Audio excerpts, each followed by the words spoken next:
How to swap Solana on Trust Wallet. Let's get started. Launch your Trust Wallet. Make sure you have already logged into your account. You'll land to the home page. Now, over here, you're going to find different crypto options. You'll also find the option of Solana over here. In the case you cannot find Solana over here, what you have to do is click on Manage Crypto option. Now, at the top, you're going to see the storage box. Over there, type in Solana. With that, it will appear. Now, toggle on for it. Then you can hit back. With that, you will be able to find Solana over here.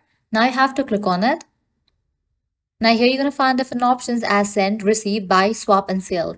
In order to swap Solana, click on the option of swap. Now click on the to section. Now go ahead and select the crypto that you want to swap Solana to. I'm going to select USDT. After you have selected, click on the Solana balance. Then type in the Solana balance that you want to convert to the USDT. After you type in, go ahead and click on done.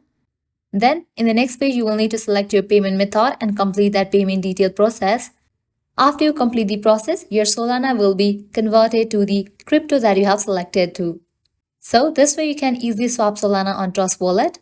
At the end, if you guys find this video helpful, don't forget to like, share, and subscribe to our channel. Thanks for watching.